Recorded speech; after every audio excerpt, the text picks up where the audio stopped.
So in this section, she's discovering, in her journey through the hell of New York and the poetry world, she's discovering the poetry reading. One of the best things I ever heard about poetry readings was by a guy named Joe Brainerd, who some of you might know his work, and he was a poet and a painter. And when he was dying, he said to someone, well, one good thing about dying, you don't have to go to any more poetry readings.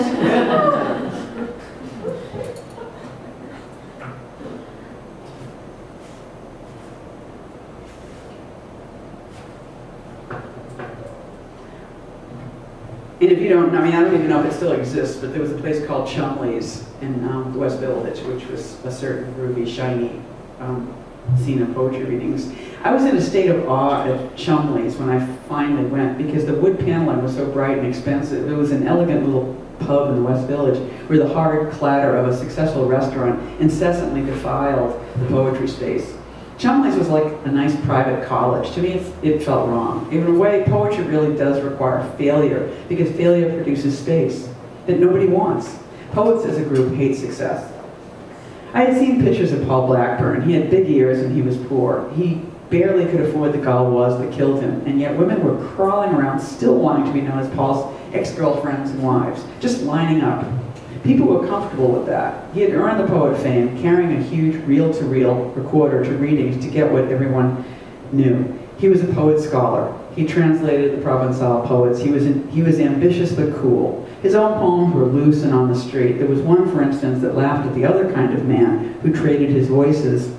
I've given them all up for this bloody convertible. Poets hated anyone outwardly courting success, particularly anyone seen courting it in our world, as if there actually were a poetry field. They didn't like Gerard Malanga because he was a factory person and he wore a shoulder bag, and they definitely didn't like Anne Waldman, who was reading at Chumley's today. I saw her camera being set up. Why? I hadn't seen this before. Oh, she's very famous. Is she good? The man next to me huffed in response. A woman bounded in who looked like a deer. I mean, her eyes were crossed in an animal way, and she kind of looked like Charlotte Rampling. She had some kind of purple hat on with a brim, and she sat down, and then she would jump up and talk with the camera person. She looked like she had makeup on. For poetry? I mean, yeah, Patti Smith was giving some kind of show, and the people talking about their lovers' melon breasts were absolutely laying it on with their trembling voices, ending every line with a little uh-huh. That was supposed to make it be resonant, but sounded fake. I thought it was white people were trying to be black, since black people bent the word without stopping. I had noticed that if someone considered themselves a Patti Smith person, they arced the end of each line to fall, but then at the last second they shoved you a little bit with a whine, like, Patti Smith. Patti didn't do that. Reading styles marked sides of the river. You knew in a whiff whether to listen to someone. And a perfectly good poet can sometimes learn to read wrong. It's sad because they will never, ever be able to hear themselves and change. Anne Waldman was a star. She conducted the entire reading as if it were a rehearsal for something else. But wasn't this it? Someone said something about German TV, like that's who it was for. But nobody watched German TV. Anyway, I made up something to say to her afterwards so I could hear her not speaking poetry, and immediately she was like my friend. This woman should have run for office because she had the lightning attention span of a mayor, yet you knew she was cool. She was the lesbian poet I wanted. Could I believe I was hearing lesbian stuff in her work too? I had seen her swinging in a hammock in the file cabinet in the church. It was like in Newsweek. Here she read like she moved. She pranced and pointed and chanted. It was a big fucking act, but the room got so charged up, even the people trying to ignore her. When Anne was in college, she was secretary to a poet named Joel, who ran St. Mark's Church instead of Paul. I've been told that when power gets handed around, it never goes to the guy. It goes to the guy next to the guy. Like, too much can't sit with one person. In this case, I guess the other guy didn't want it, but Anne did. He didn't have any ideas. I think she just kept doing the job after he bailed. I think it was one of those Bennington work-study jobs. Probably Joel had her doing all the work all along. That would be right for both of them. I never understood who he was, though he was around when I came to town. He had a great ponytail, and he looked like all the sad guys at the Cedar Tavern and the Lion's Den, even the guys I met in San Francisco on North Beach who drank at Vesuvio's. He had a very deep stentorian voice, but it was a New York voice, a Jewish voice. He sounded like Arthur Miller. I heard his poems, no big deal, but Brian and Chuck, who bartended at the Tent Palace, said that Joel had written some beautiful poems. They showed me a couple, and it was true. The poems were simple, but kind of electric. And he had been a friend of Paul's.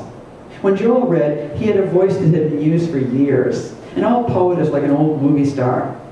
It was a beautiful thing. You could hear the drinks and cigarettes, and he bowed right into the mic and created a little room for his aching middle-aged man pain. It spread into the room of the bar. It was kind of too much. Chuck and Brian said of him, "Joel is a sweetie." Later, I read a Gilbert Sorrentino novel the poet guys were all passing around about the poetry scene in the 50s. And one guy in the scene, Lou was his name, I think. Lou was the great poet, the proud, luminous spot in their circle that everyone believed in. "Who was that?" I asked. "Joel." I got this sick feeling in the pit of my stomach. He wasn't the guy now. He hadn't even been the guy 10 years later. And neither was the world that surrounded him. It was over. It wasn't the place. That could be the stuff of novels, a world so much like the world I now inhabited, that my own newness could be gone, a myth. I felt like the guys I knew were so in love with our story that they couldn't even imagine being outside of it like I did all the time. The thing is, I am outside. I'm female, plus I'm me. So now I'm going to jump to when she actually has a career in the purgatory of that. So I think part of the career of the poet is getting supported and finding money, and it's very tricky to get supported as a poet because if it's a play, if it's theater, people are always glad to support a play. You know, if it's opera, I mean, it's hard to get money for opera, but still, it's opera. You know, but poets, it's money for you. And people are like, oh, you know, it's kind of like supporting a poor person. So it's very tricky. There are grants, and then beyond that, it's a little vague, you know. But or Eileen Myles, the character Eileen Myles, has had a history of finding various, especially in the art world, because this character wound up writing art reviews. And so she became friends of some wealthy people in the art world who had large estates and things like that. So at a certain point, a famous art couple decided to help Eileen because she didn't get into any artist colonies. And so they just sort of threw an extra estate at her for a few years, actually. And so this is where she is right now, and it's sort of a little narrative about writing and where you write. And it was in a town called, a fictional town called Belfast, Pennsylvania, which is in Bucks County. It seems like there's so many things up here.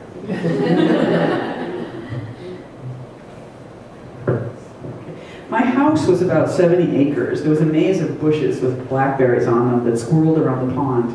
Me and Rose, Rose is her pit bull, she brought along with her.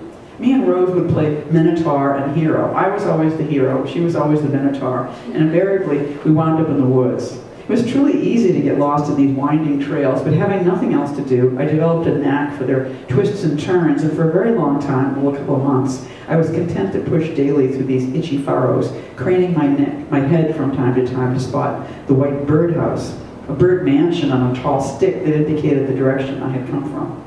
Someone had given the birds a house at least as good as the people's. It was a very in joke. If all went well, I arrived in the woods, plowed through a ring of them, not so wide, and then arriving in the upper meadow, which was an occasion to rejoice with Rosie, who would throw herself down in the bright green grass and roll, and I would then turn around in all directions to grin and admire it all and think, look where I am. Sometimes we'd break out from the woods into the grass to find a couple of bright young deer leaping along the opposite edges of the forest. She'd go leaping afterwards. The whole Pennsylvania adventure was a disorienting one for me vis-a-vis my dog, since she was like an old friend you go traveling with only to realize she is fluent in several languages she never mentioned to you before.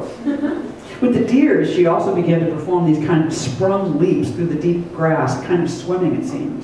When she stood in the woods for the first time and heard something and stopped abruptly and stood still. Then she bent her right paw in an animal salute to the hunt, to attention.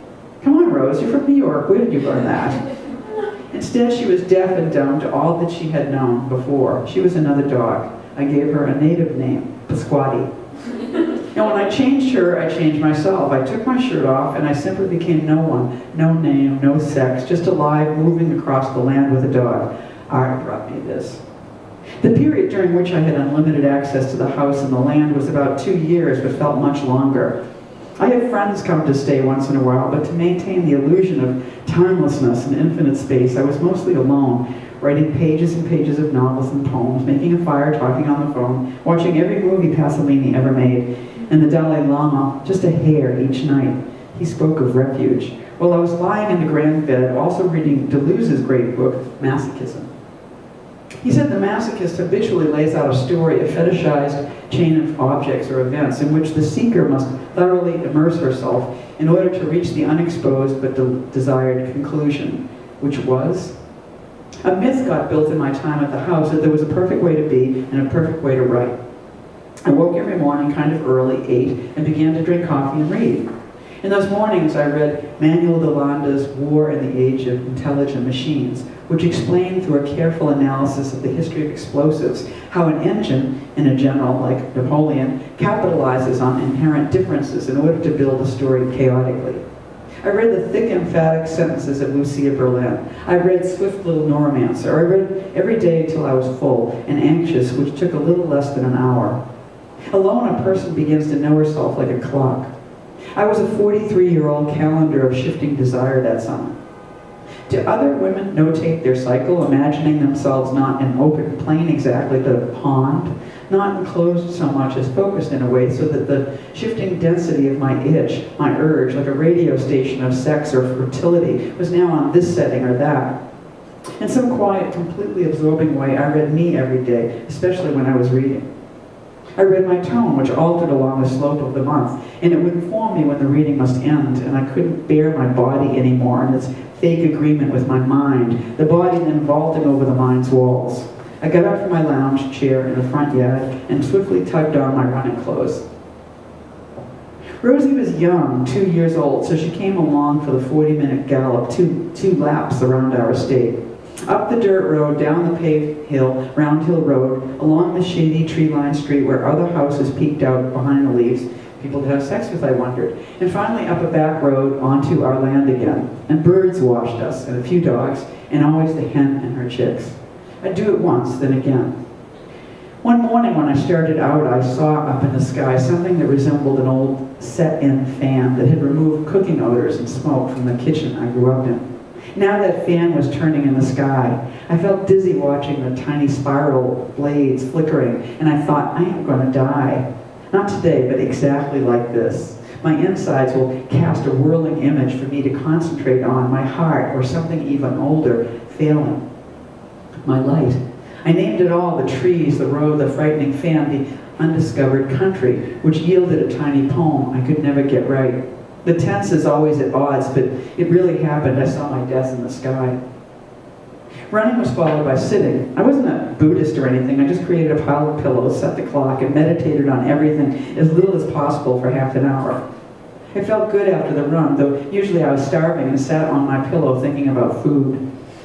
Shredded wheat and bananas, a huge portion which I quickly devoured after the alarm rang, and with a tiny prayer I sat down to write. The whole process took 2 or 3 hours, and if any element of it were protracted or removed, I not so much couldn't write, but didn't trust my day's work, which just had a lousy feeling. Because on top of everything, I wanted my writing to feel good, and for that one summer, it mostly always did. It's an impossible standard, but I was actually there once. My joke about the room I wrote in was that it looked like Goethe's studio. In college, I wanted to study Spanish, but the line was too long, so I wound up studying German. By the second year, we were already reading entire books. Goethe was our first. To read the sorrows of young Goethe in the original German when you're young, if you were young like I was young, well, I was just fucked. My incessant longing was now validated by the genius of the past. Even later, when Frank O'Hara took pot shots at yearning in his famous essay, Personism, I felt, well, he's just being old-fashioned. The summer I lived in the house, I was actually part of a reading tour organized by Semiotext that brought us to Goethe's home in Weimar. Our host, Sasha Anderson, was a small, dirty guy in leather jeans and sandals with an illustrious girlfriend, Reinheld. Long, flowing blonde hair, and her family had a barbecue for us in their vineyard.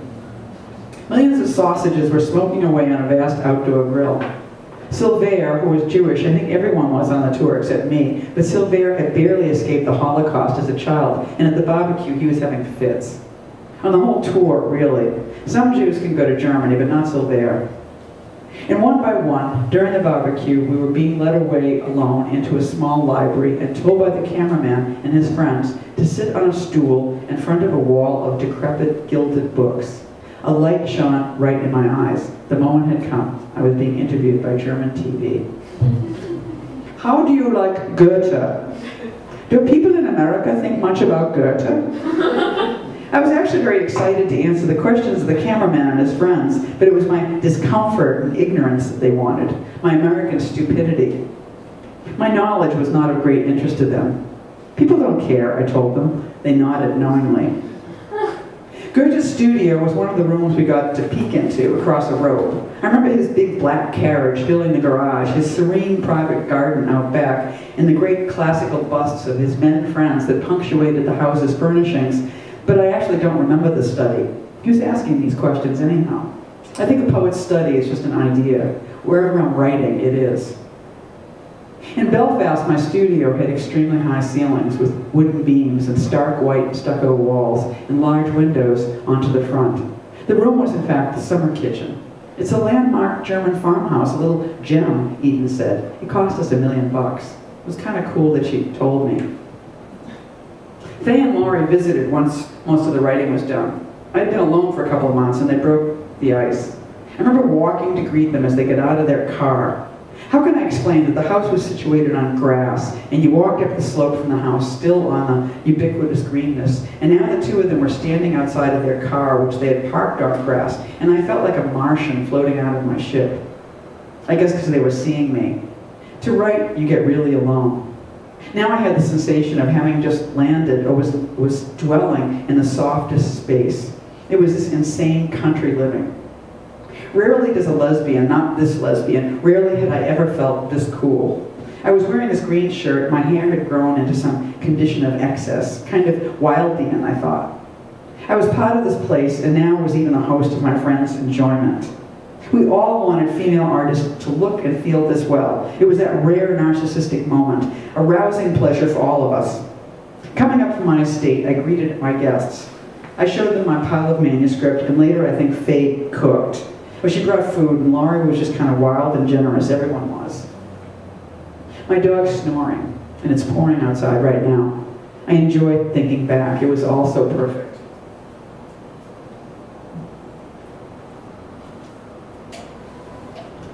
Until recently, maybe this summer or the last one, I have been trying to return to that perfection of feeling, setting, and because the only virginity I'm really familiar with is the past. And happily, the one unambivalent fact of getting older is I don't still want that place, or any place anymore. It's a realization I can trace, like the growth of an idea. Take the time that him and I had sex. It was a poet friend many years ago. He didn't fuck me, but he had his hand way up inside, and acknowledging that I was a lesbian, he proclaimed, "What a waste." I thought, what is so special about this cunt, but also about how great that it's special? He wanted to fuck me, and I knew for sure in that moment that I would become pregnant. It was why he was admiring my cunt. He felt it was his.